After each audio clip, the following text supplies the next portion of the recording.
Buong mundo ang simbahang Katoliko, tayong mga Pilipino, nagluluksa sa pagpanaw ng tinaguriang People's Pope, si Pope Francis.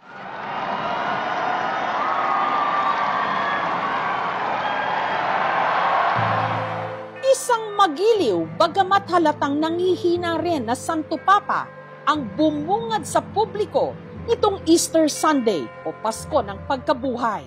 Cari fratelli e sorelle, buona Pasqua.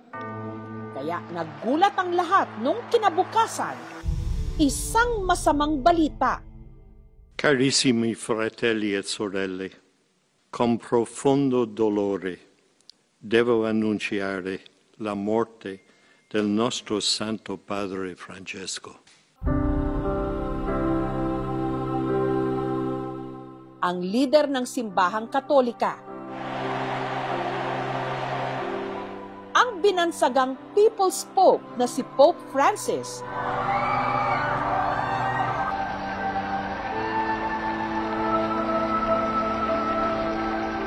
sa edad na 88 anyos.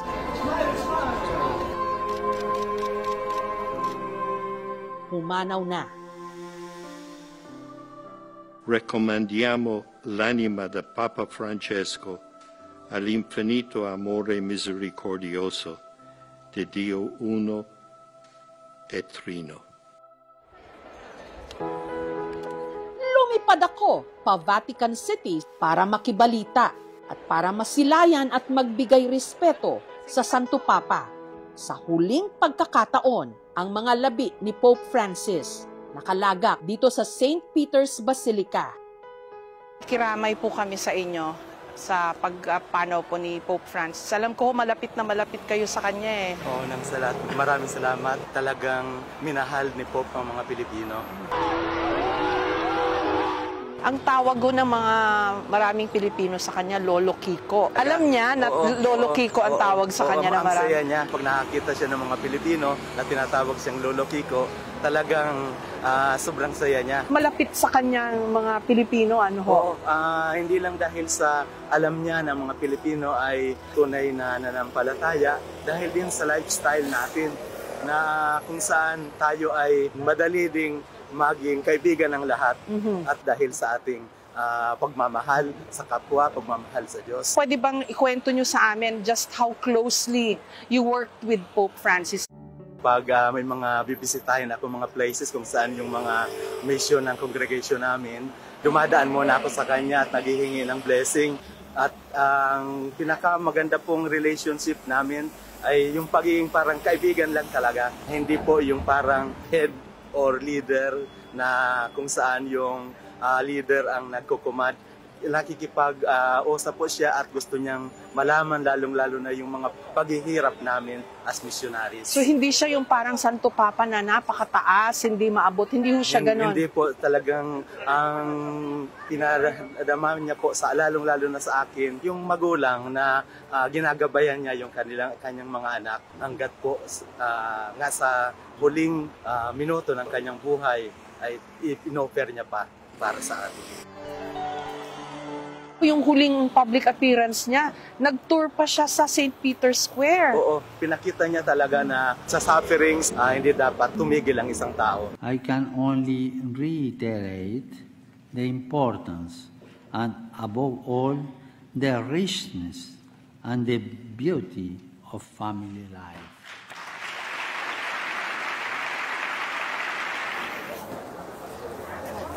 So papunta ho kami sa Vatican mismo, kasama natin si Father Jess. Try natin na makalapit dun sa labi ni Pope Francis. In-expect na natin maraming tao haba ng pila. Nasa St. Peter's Square po tayo sa labas ng Basilica kung saan naroon ang labi ni Pope Francis. Ngayong araw po ng Biyernes, ang huling public viewing ng kanyang labi. Dahil bukas po ay ang kanya ng libing. Bago noon ay may funeral mass na gagawin ho rito.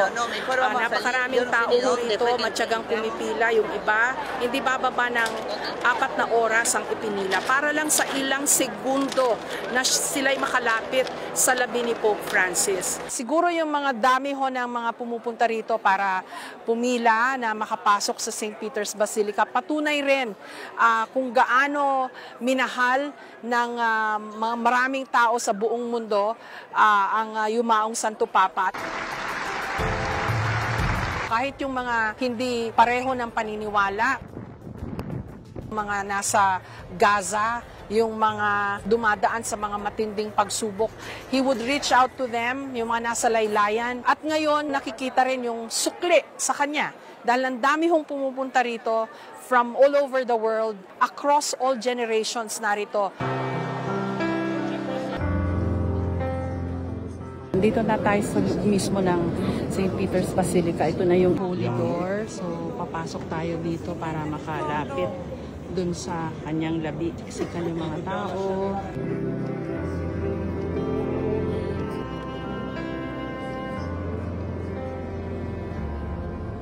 Moral rights, minodify niya. Kaya't napakasimple na lang yung lahat na ginagawa sa celebration ngayon. Si Pope John Paul II po, naalala ko, naka-elevate siya.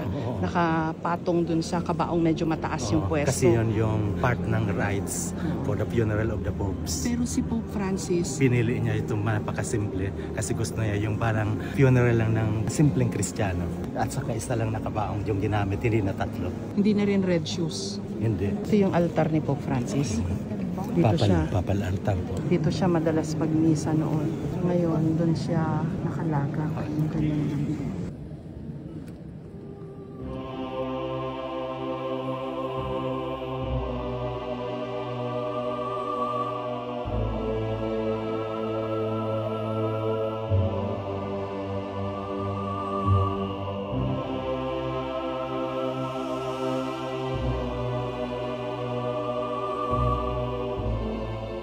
Katatapos ko lang hong makita yung labi ni Pope Francis. Yung expression niya, peaceful naman. So, nakaka-relieve din na to see yung facial expression niya na parang he was at peace. Hindi siya nahirapan.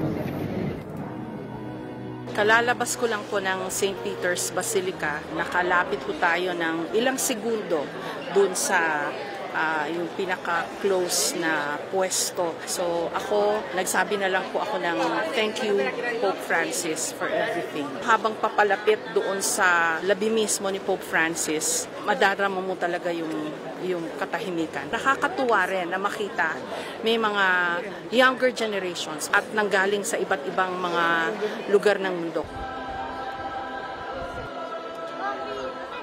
Ilang oras ka pumila? I think an hour po. Talaga? O anong masasabi mo sa experience mo?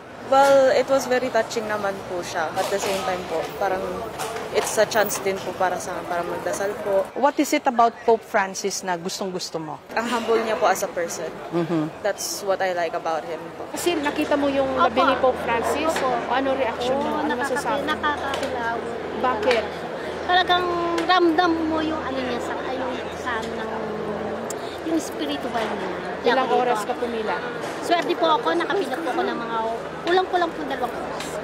Maikli na yun. Maikli na kasi po. 4 na oras. Oras, 5 oras. Anong gusto mo kay Pope Francis? Yung humanity niya, yung kanyang pagiging mababang loob. Ito, may mga kababayan tayo. Ang dami nila, Nagpila rin ho kayo kay Pope Francis. Anong reaction mo nung nakalapit ka sa Nakita ko po, kinalibutan po ako. Napaka-bless po namin. Nandito kami sa road.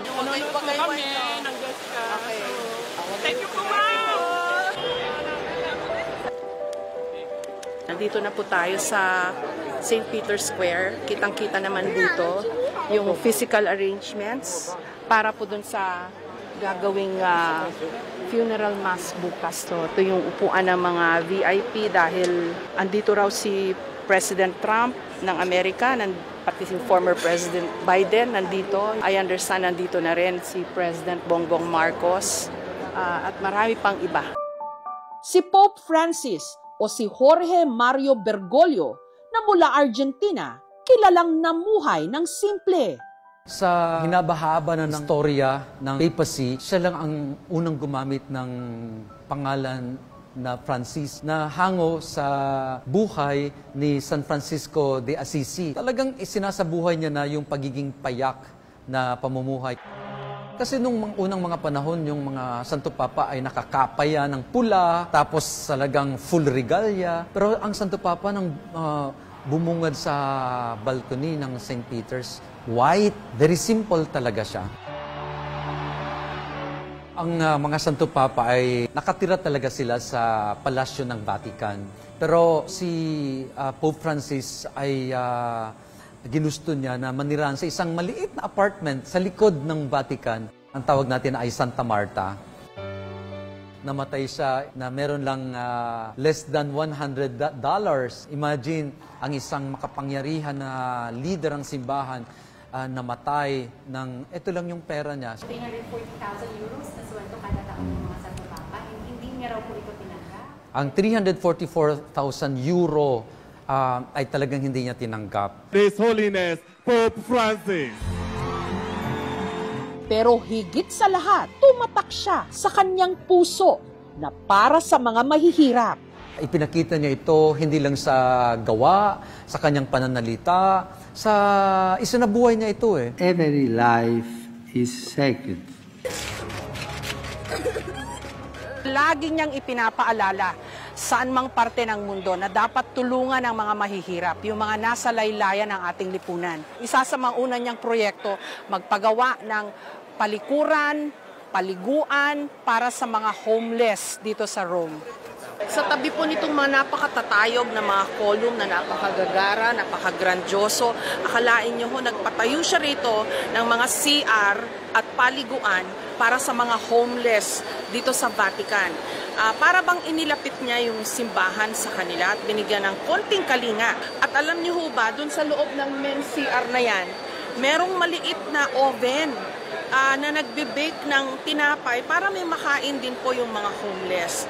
He really was a pope who thought of the poor. Perhaps siya lang po ang Santo Papang gumawa nito. Isa siyang liberal sa napakaraming mga pagkakataon, katulad ng mga nasa LGBTQ. Hindi niya ito tinataboy. Sa halip ay binibigyan niya ito ng isang panibagong pananaw na hindi kayo nire-reject ng simbahan. Mga tunay na anak kayo ng Diyos. Very controversial at very inclusive. Tutol sa giyera, sa nangyayari sa Ukraine, mas lalong-lalo na sa Gaza.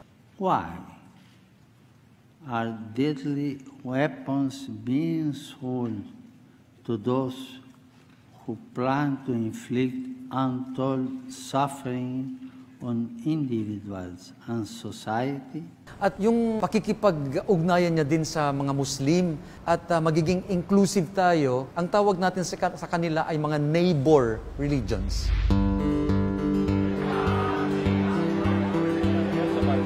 Ito po ang Santa Maria Maggiore Basilica o ang St. Mary Major sa Ingles. Malapit lang ho ito sa Vatican. Ito ho ang napiling himlayan o libingan ng yumaong Santo Papa Pope Francis. Paborito niya raw ho kasi itong puntahan. May spot ho dyan sa simbahan malapit dun sa painting ng Madonna na dinadasalan ni Pope Francis. Yung spot daw ho na yun, yung napili niyang libingan na ayon sa kanyang last wishes. Gusto niya sa lupa o sa sahig siya mailibing. At isa pa sa kanyang mga ibinilin, ang dapat nakasulat lang sa lapida ay Franciscus, kung saan nahalaw yung pinili niyang pangalan nung siya'y hiranging Santo Papa. Ito ho siguro ay isa pang tanda kung gaano siya kasimple as a person. So ito po ang loob ng Santa Maria Maggiore. Puntahan po natin yung particular spot kung saan niya gustong mailibing. Ito po yung chapel within the basilica kung saan daw ho nagdadasal si Pope Francis. Tabi lang po nung chapel kung saan daw madalas magdasal si Pope Francis. Ito yung napiling spot. Yung may nakatakip na yun na kahoy kung saan siya ililibing sa sahig. Daming tao, pinipilahan yung spot na nakatakip naman ngayon ng kahoy, pero tells you something about yung faith ng mga tao talaga. Nanggaling ka sa loob? Opo, sinilip ko po yung tomb na paglilibingan po ni Pope Francis. Pope Francis. O, anong pakiramdam mo na dyan siya sa loob ng simbahan na ililibing? Medyo nalungkot po kasi namatay po siya. There's really nothing like a Filipino welcome. Ramdam na ramdam, napakainit, ang saya. Ayan ang kanyang pagbaba. Oh no! Uy! Ay, ang swerte ng mga kapulot. Ayan na, dumating na si Pope Francis. Si Pope Francis, mas napalapit sa ating mga Pilipino nung bumisita siya sa Pilipinas taong 2015. Bumisita siya sa Malacanang. Ayun, may baby! Nagpa-bless. Aba, ang swerte naman itong bata nito. Nagdaos siya ng kanyang kauna-unahang misa sa Pilipinas sa Manila Cathedral.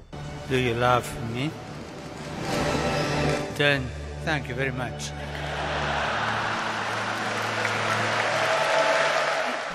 Isa sa mga mapalad na nagkaroon ng close encounter sa kanya ang pamilya ni Remy. Hindi makapaniwala na andun kami in front of us ay kasama namin si Pope. Kami ang pamilya Dizon. May mga panoong nagkakaroon kami ng hindi pagkakaunawaan.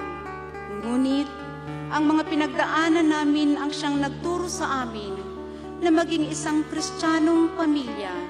Ang kanyang inang si Kika may iniregalo pa para kay Pope Francis na isang skull cap. Si nanay ko yung nag-abot kay Pope. Tapos sinuot niya, medyo maluwag.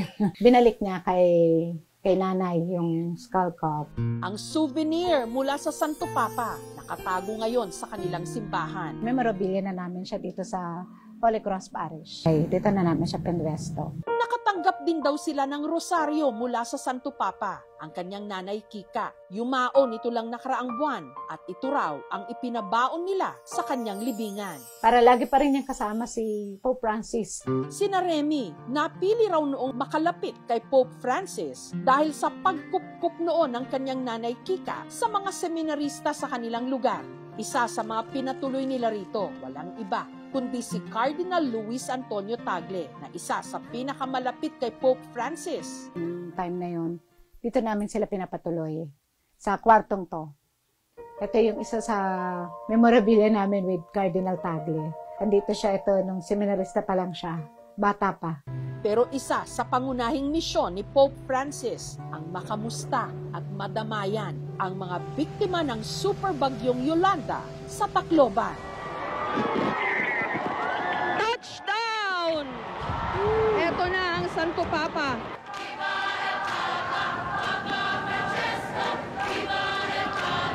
Kahit bumabagyo noon, ang Santo Papa hindi nagpatinag. Magdamagan, hindi umalis yung libo-libo nating mga kababayan. Sabi nila, ma'am, signal number 1 lang yan. Yung Yolanda nga, nakaya namin Nagmisa pa siya sa ilalim ng malakas na ulan.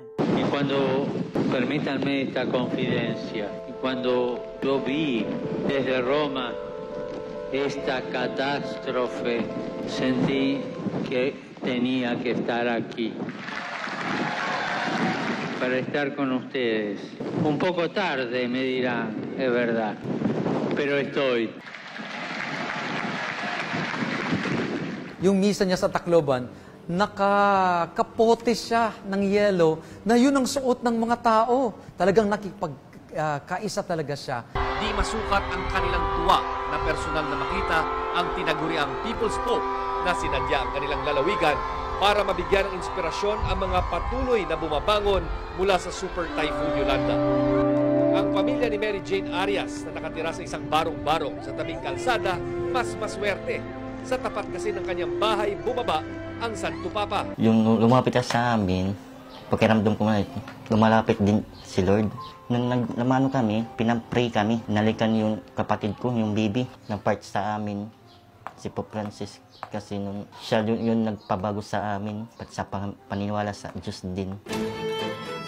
Nakisalo rin sa isang pananghalian ng Santo Papa kasamang ang ilang survivor ng Yolanda at ang lindol sa Bohol. Ito yung upuan na ginamit ng Santo Papa during the lunch. Yung magagamit is na-preserve din namin. Kinawat nga selfie while we were having lunch. He taught yung mag-traspotro, Bagan despite and in spite, you should serve, you should praise the Lord. Bakit po pumapayag ang Diyos na may ganitong nangyayari? Hindi naman napigilan na bumuhos ang emosyon nung nakausap ni Pope Francis ang mga batang kalye na sina June at Glyzel sa Encounter with the Youth na ginanap sa UST o sa University of Santo Tomas. Marami na po ang mga batang pinabayaan ng kanilang mga magulang. Marami sa kanila ang naging biktima at masama ang nangyari sa kanila, tulad ng droga o prostitution. Bakit po pumapayag ang Diyos na may ganitong nangyayari? El núcleo de tu pregunta casi no tiene respuesta. Solamente cuando somos capaces de llorar sobre las cosas que vos viviste, podemos entender algo y responder algo. Ako po ay nagpalaboy-laboy sa kalye. Hindi ko na po alam kung saan ako tutuloy. Natutulog lang po ako sa tabing kalye. Hindi ko na rin po alam kung ano ang aking kakainin sa bawat araw. Si June, 23 anyos na ngayon. Mahirap na po talaga kami. Yung tatay ko, barker lang po. Gawa rin po ng yung pinagbabawal nga po na gamot. Kaya po siya nakulong. So lumayos po ako noon. Tumira po ako sa kalye for almost 1 year. Namamalimos ako, nangangalakal. Nagawa ko na rin magnakaw. Napunta ako dito sa Tuloy ng Kabataan kasi meron pong mga street educator. Hanggang nabigyan na nga ng pambihirang pagkakataon na makausap ang Santo Papa. Una ko pong naramdaman nung nayakap po si Pope Francis. Yakap ng isang ama po. Nahinanap yung yakap ng tatay ko since matagal siyang nawala. Nasa 2 taon na siya ng kolehiyo. Gusto kong tulungan kung sino mang pwedeng makatulungan ko mga bata na naging katulad ko sa kalye. Nagsagawa rin si Pope Francis ng misa sa Luneta na dinaluhan ng humigit kumulang 7 milyong tao. Pope Francis! Ito raw ang itinuturing na largest papal crowd sa kasaysayan. In the name of the Father, and the Son, and the Holy Spirit. It's a special call, joy to me to celebrate Santo Niño Sunday with you. Samantala, nakadisplay ngayon sa UST ang ilang memorabilia ng pagbisita ni Pope Francis. Nandito rin ang papal chair na ginamit niya sa Encounter with the Youth. Ang pastor bonus po, ang ibig sabihin ay Good Shepherd. Ang ibang papal chair naman na ginamit din ni Pope Francis, matatagpuan sa isang pagawaan ng mga sacred furniture sa San Pedro sa Laguna.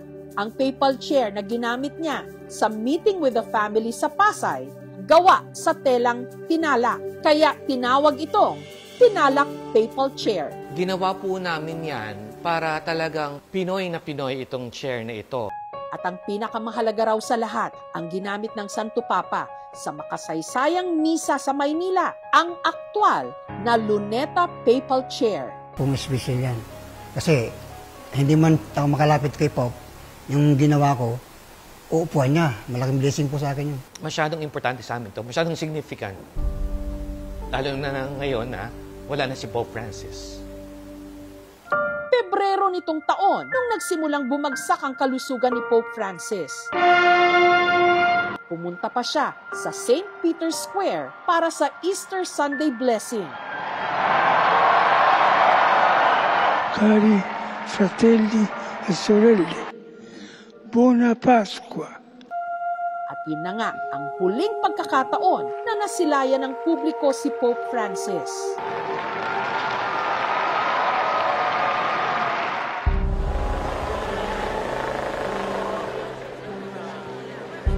Araw po ng Sabado, umaga dito sa Rome. Papasok na ho kami ng Vatican. Maaga ho kami para dun sa funeral mass bago yung libing ni Pope Francis sa araw na ito. Milyon ho siguro ang debotong mag-a-attend, pati yung mga world leaders. Ano hong thoughts nyo on this day, sister?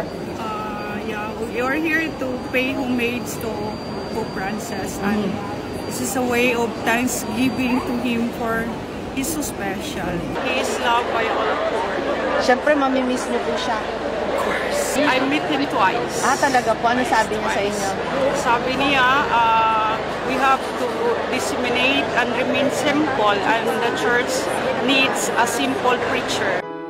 Bago po mag 9:30 dito sa harapan ng St. Peter's Square ay nagsimula ang rosaryo prior to the funeral mass.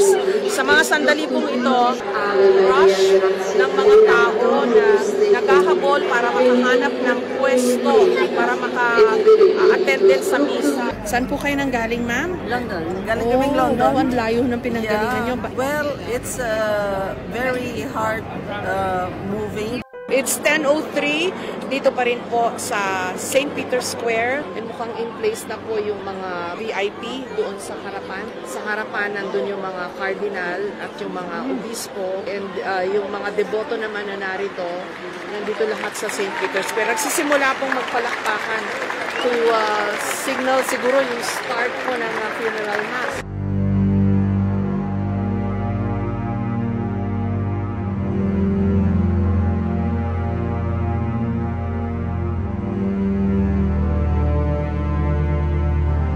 Kami ho sa media ay naka-cordon off dito po sa certain positions lang po sa St. Peter's Square.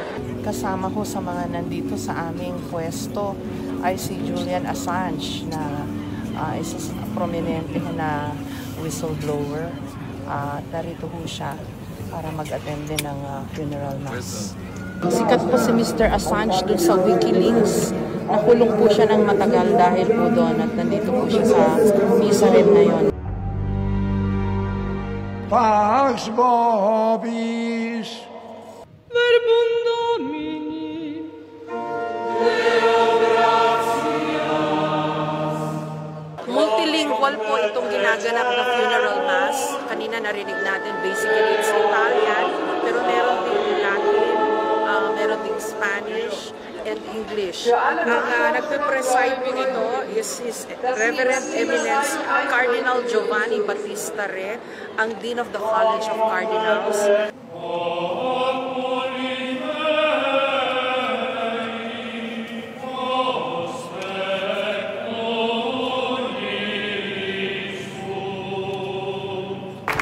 Pinapalakpakan si Pope Francis ng mga nandito sa harapan ng St. Peter's Basilica. Final applause for him for everything that he's done. Pasasalamat din sa mga nagawa niya para sa simbahan. Mula sa St. Peter's Square, dinala ang kanyang labi sa Papal Basilica of St. Mary Major o ang Santa Maria Maggiore Basilica dito pa rin sa Rome, sa labas ng Vatican.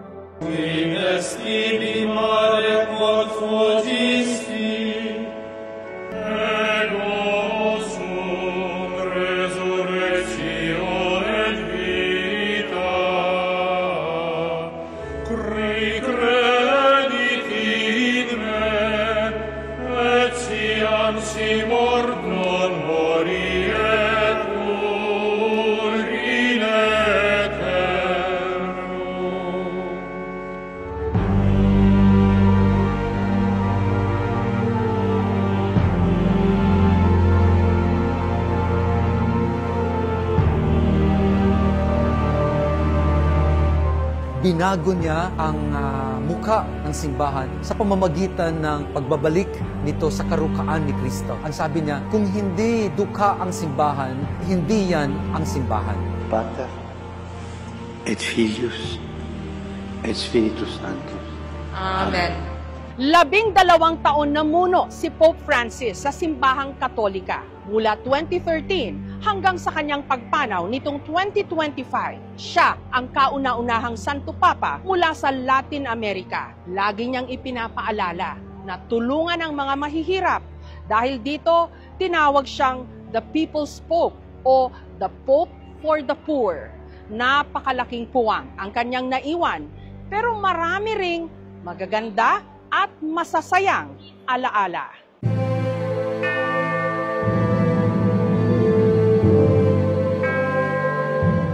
Habemus Papa.